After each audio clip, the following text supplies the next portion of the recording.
Morning, everyone. Welcome to what is unbelievably the 18th Learn with Lorna, which seems extraordinary that we should be on to this many. It seems like they've gone very, very quickly. I'm just going to wait a second, as I often do, just for some more people to join in, and then we'll get going in a second.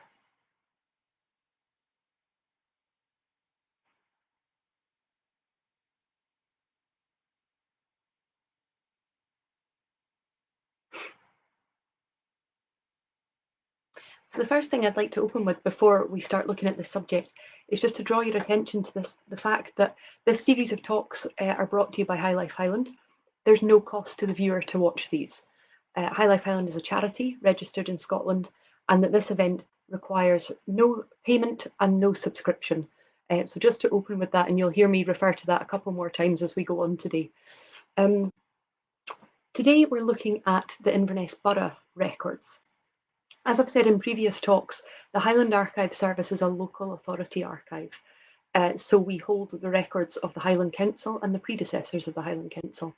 Although, as you'll have seen from previous subjects, I hope you should know that we also collect private collections on all sorts of different subjects.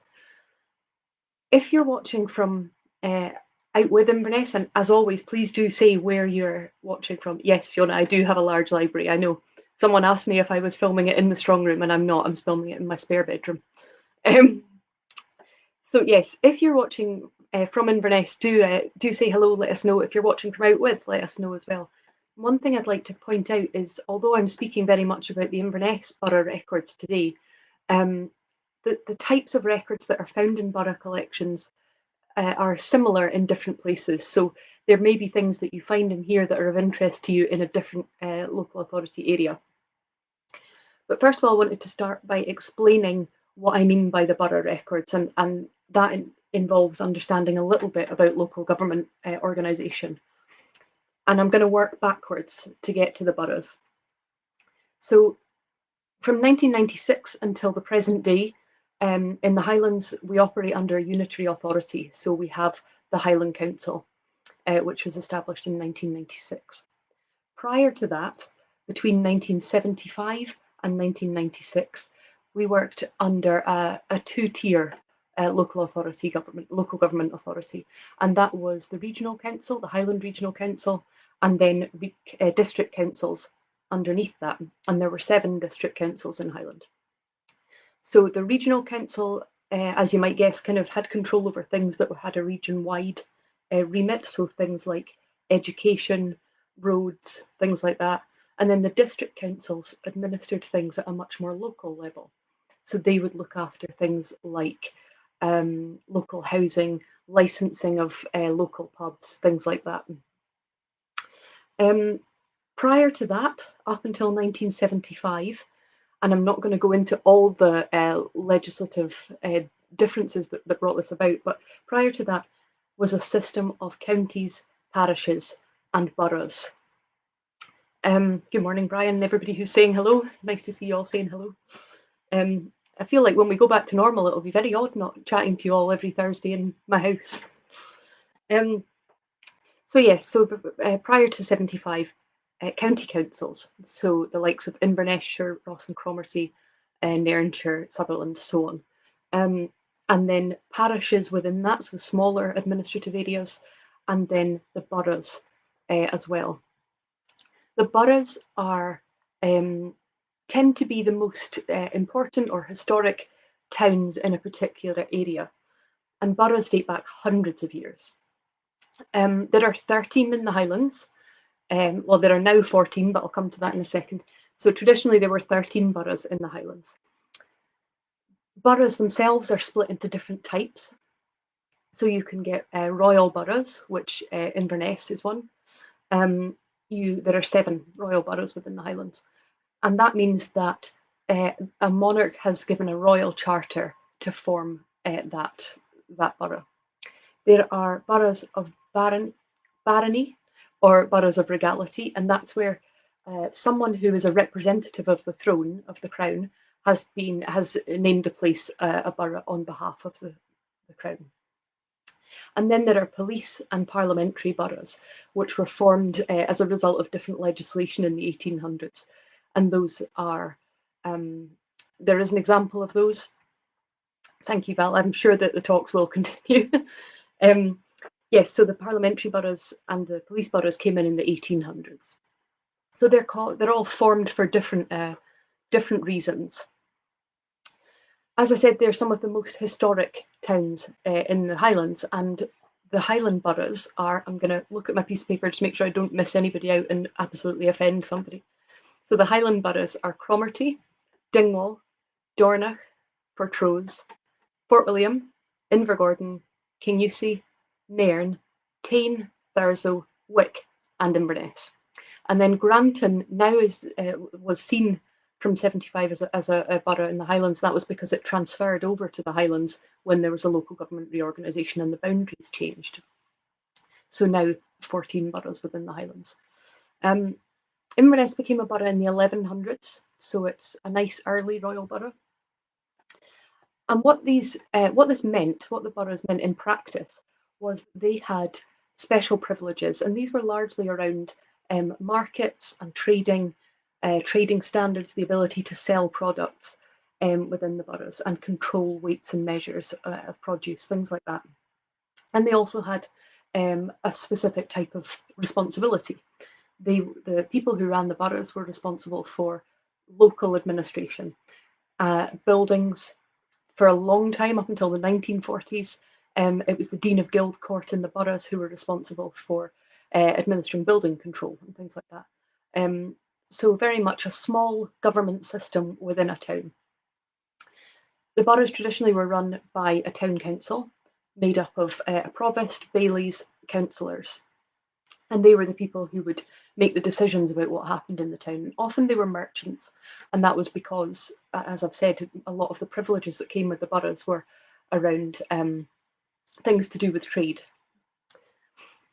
To start with, in the early days, in the royal boroughs, the people who ran the town council, had responsibility for judiciary matters and also for administrative matters.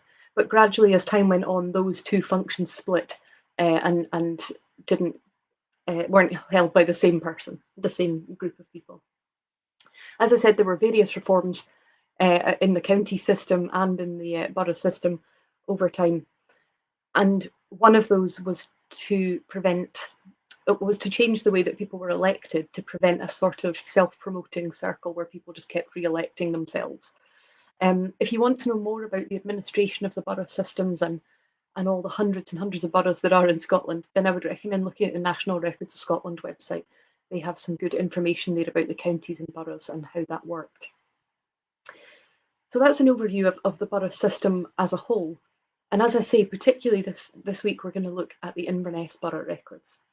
So I'm going to start by telling you a little bit about what records can be found in that collection, and then we'll go on to look at a couple of series in a bit more detail. One thing I'll say, which I know I have certainly said to you on numerous occasions before, but a lot of these things will be similar across the boroughs across the country. But as always, what exists depends on what has survived. And so it may be that things have gone missing over the years, or there's a gap in things, or that one borough has information that another borough doesn't have anymore. So it's just something to be aware of. And also to be aware that the date ranges will vary massively. So we have some things in our borough collection from the 1500s and some series that don't start until the 1800s. And that will be the same everywhere. So it's just a case of bearing that in mind, that the information may not exist, but you can rest assured that the archivist you're speaking to will wish it does just as much as you do. The other thing is, talking about record survival is something we talk about a lot in archives, which is the moment that collections are at risk. So, for instance, in 1975, when there was the huge local government reorganisation, there's always a danger with local government reorganisation, with a business going into administration, with somebody passing away. Any moment of change, there's a risk that someone will come in and throw out stuff because they won't realise the value of it. So just something to bear in mind. So the types of record to be found within the Inverness Burgh. I'm going to list just some different types, just to tell you a little bit about them, and then, like I say, go on and talk in more depth about a couple of particular series. So there are Dean of Guild records. As I said at the beginning, the Dean of Guild were responsible for controlling building and building standards within the borough. And so we have registers of applications to build in the town, minutes, plans, things like that administered by the Dean of Guild. There's a wide range of different minute books for different series and sub-series and subgroups within the borough, the town council. So, for instance, we have the police commissioners' minute books. They're from the 1800s. We have some fabulous miscellaneous minute books, including a series of the library committee and the magistrates' minute books, and that includes one volume entitled "The Assize of the Bread." And this was a law that was brought in to make sure that a loaf of bread was the same dimensions and measurements everywhere. And so that every now and then, periodically, they would review this and make sure that a loaf of bread was still a loaf of bread. I think someone should do that with some of the chocolate bars and chocolate boxes, but who am I to say? We hold court books. So some early ones, we have the court books for Inverness dating from the 1550s onwards. And then, as I said, they at early days include town council minutes and the judiciary court references, and then they split as they go on. So we hold early court books for Inverness. In amongst the court papers, we hold the toll booth warding book, which is an early record of everyone who was put into the toll booth, which was the jail. There are licensing court records from the 1700s, so everybody who applied for a license. There are apprentice registers, which are great lists of people who are going into their apprenticeship, who they're indentured to, what they're training as, as a wright or as a glove maker, all sorts of different things in those. There are borough sessions, so the borough had control over their own property management, as I've said, and so sessions, which record land transferring between people, they had their own discrete record, a series of borough sessions, and we have a good run of those for Inverness as well. We have some other records which I'll come back to talk to you about in later weeks. For instance, the poor relief records. We have an extensive collection of poor relief records for Inverness, but I'm coming on to do paupers and poor relief in a couple of weeks. Valuation rolls, a lot of really good valuation rolls for the borough, which show who lived and owned and dwelled in each property in the town. One of my best Inverness Borough finds in a valuation roll was the day that I realised that I found somebody called Christmas Sparks, and he lived just down the road from Mr. Snowy. And I can't tell you how the child in me was delighted about that. I thought about writing a Mr. Man book. So that's just a quick rundown of some of the things that are in that collection. But I'm going to look particularly at two types of records, the town council minutes and the treasurer's accounts. Now, before I go on, as I said I would at the beginning, I'd just like to remind you again that the talk is brought to you by High Life Highland, and there's no charge for watching this. High Life Highland is a registered charity in Scotland, and that the event requires no payment and no subscription. And I will say that one last time before we head away. So first of all, I'm going to look at the Inverness Town Council minutes.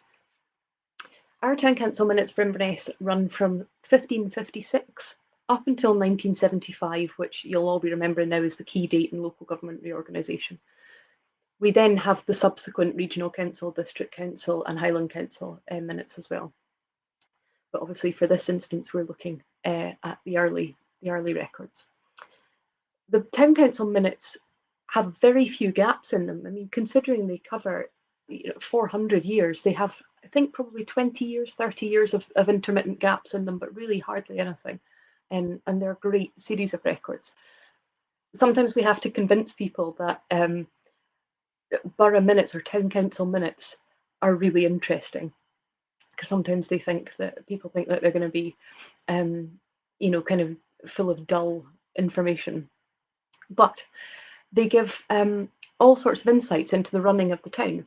So they'll show the decisions that were made, how those decisions were made, the thought process that went into deciding something. the context that the town was going through. So there'll be insights into the global situation of World War One or World War Two or the Jacobites. Again, if you head back to Jacobite Week, I talk there about the town council minutes and the borough records of claims and things that can be shed a light on the local take on an international event. They have things like what you might see as mundane subjects, things like street cleaning or street lighting, but they really give an insight into how we changed operating. So, for instance, from the 1700s onwards, we've got the details of how the street lighting was managed and who was charged with that and how they were paid per light that they lit, and how they had to be done at certain hours so that they weren't wasting, wasting resources. The borough minutes also include things like royal visits. And so the Queen of Tonga came in 1953 after the Queen's coronation. She toured and came to Inverness. Royal visits of people coming to, for instance, open the Royal Northern Infirmary wings, things like that. And details of the Freedom of the City of Inverness ceremonies.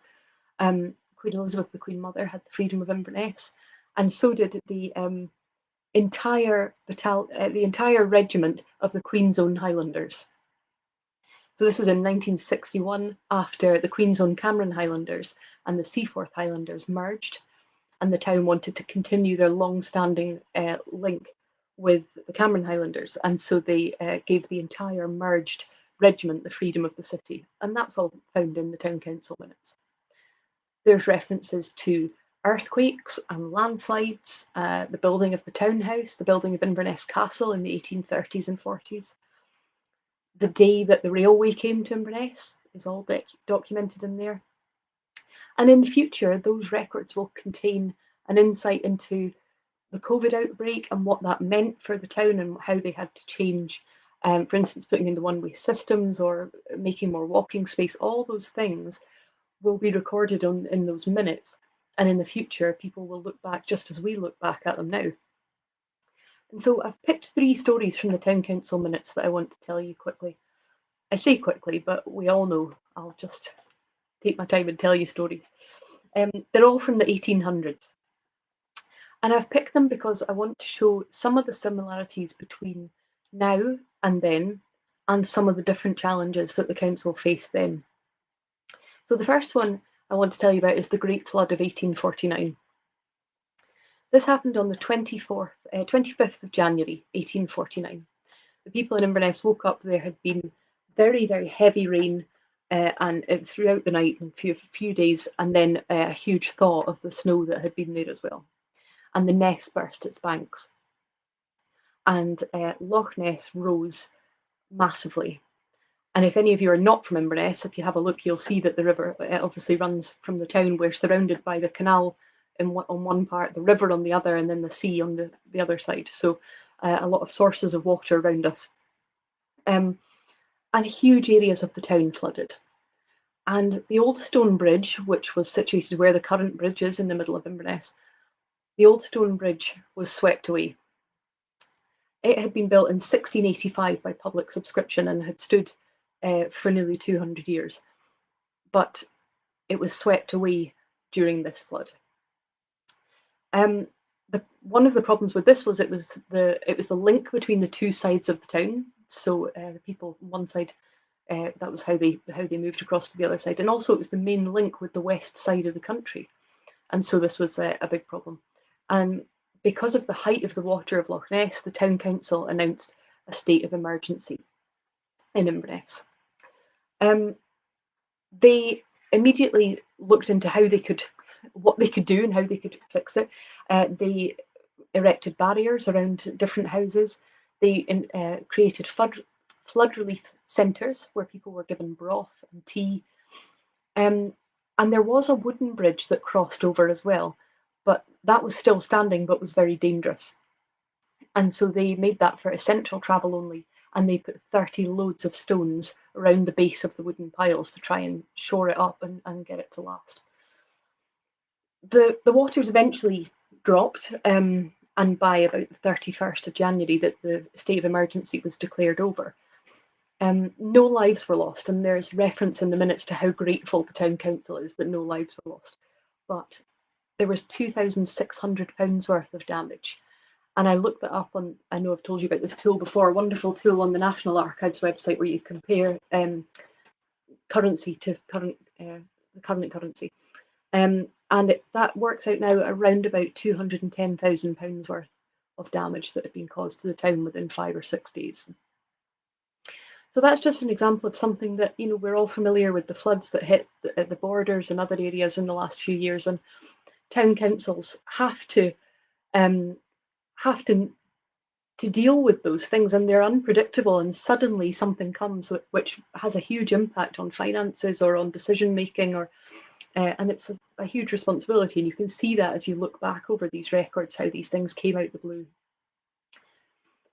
The second thing I wanted to tell you about, I was really struck as I was writing notes for this talk yesterday and thinking about it, how striking this comparison is. So this is the second thing I want to tell you about, and that's the cholera outbreak of the 1830s.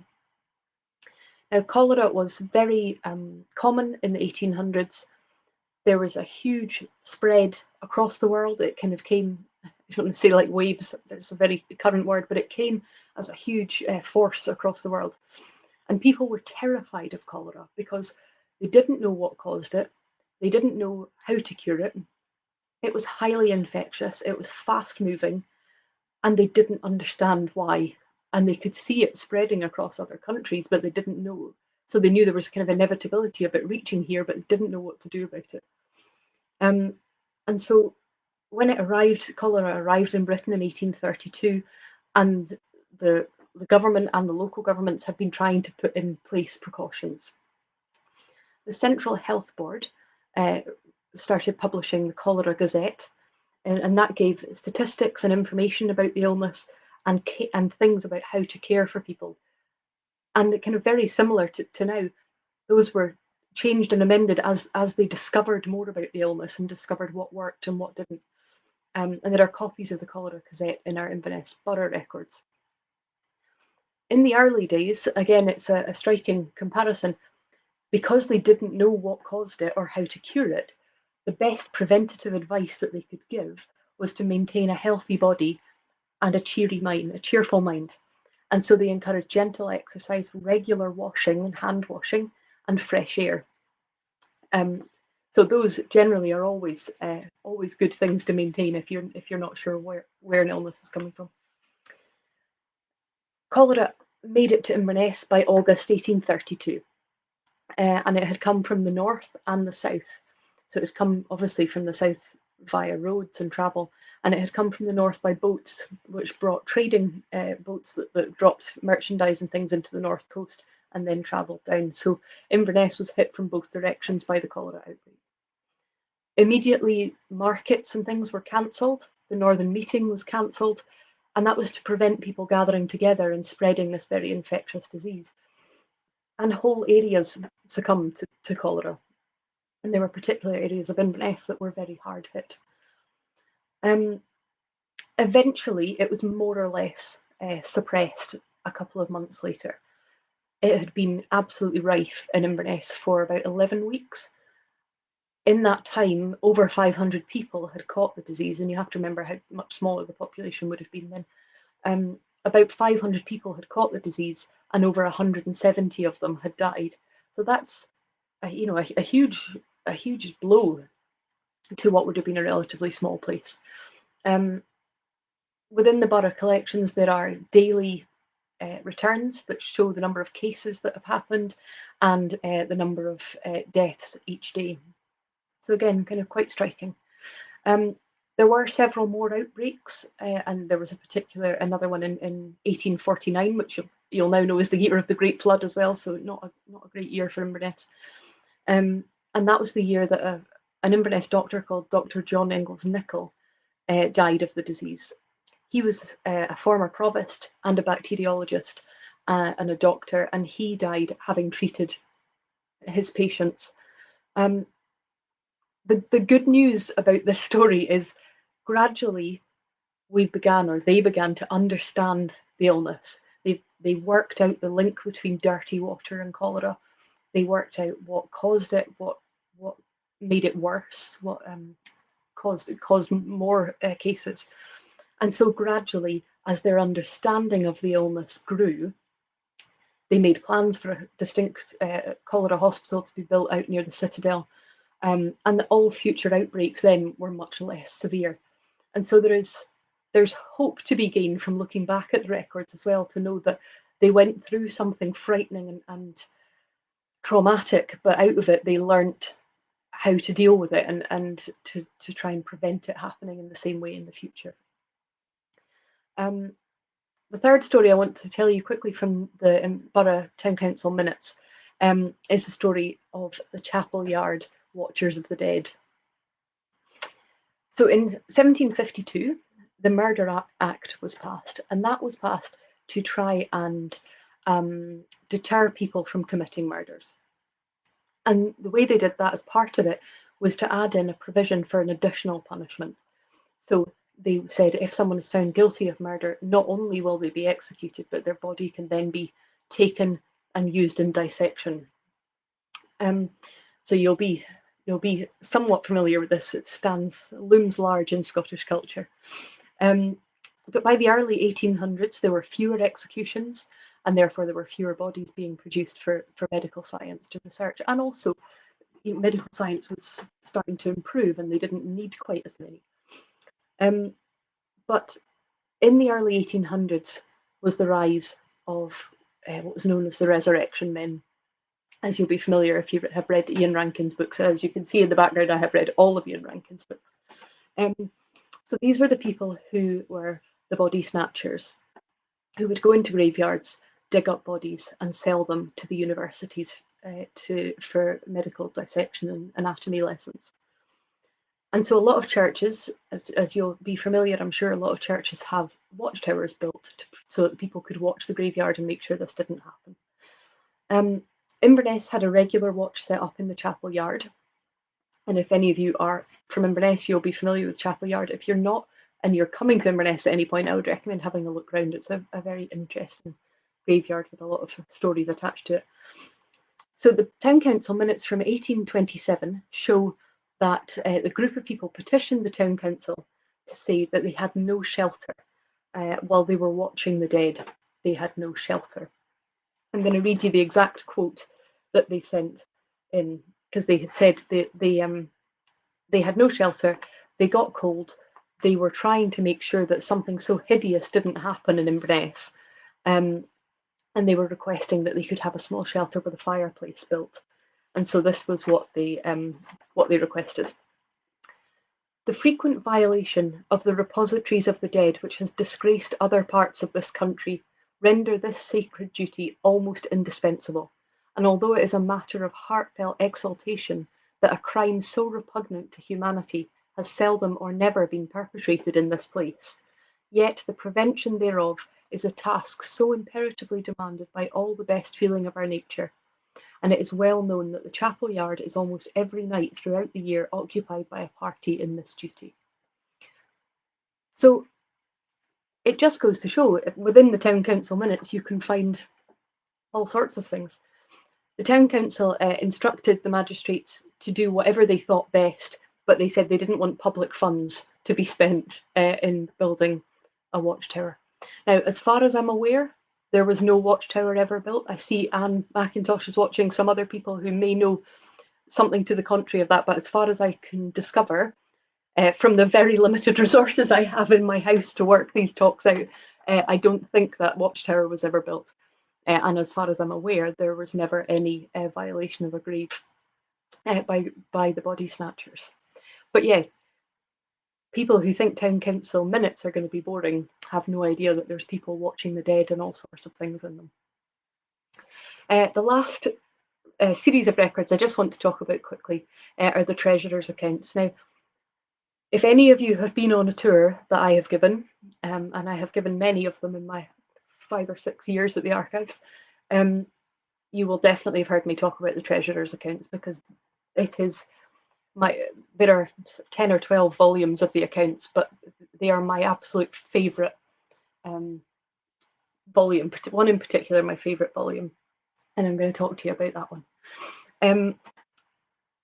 there's a saying that you'll all be familiar with: follow the money if you want to find out what's happening. And just reply to Fiona. Fiona saying, where's the chapel graveyard? The chapel graveyard is at the end of Academy Street, Church Street, that area there. It's the graveyard behind the old High Church. Someone will explain that better than me, I'm sure. So yeah, people say follow the money if you want to find the answer. The treasurer's accounts document the town's expenses, and you can see in that the things that were important to the town, where the money went. There are some amazing examples, and I'm just going to tell you some of my favourite ones. I love the hangman running away in the 1700s.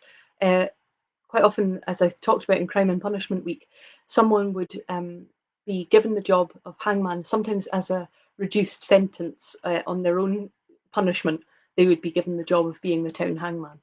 And so one particular hangman, we can see from the treasurer's accounts, ran away, and then they had to pay people in Nairn to go and bring him back because he'd run to Nairn.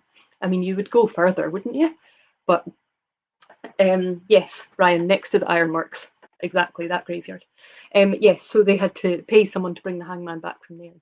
They also then, after that, got into the habit of locking the hangman in the Tolbooth jail so that he didn't run away again. So then you can see them paying for his food and board while he's living in the jail himself.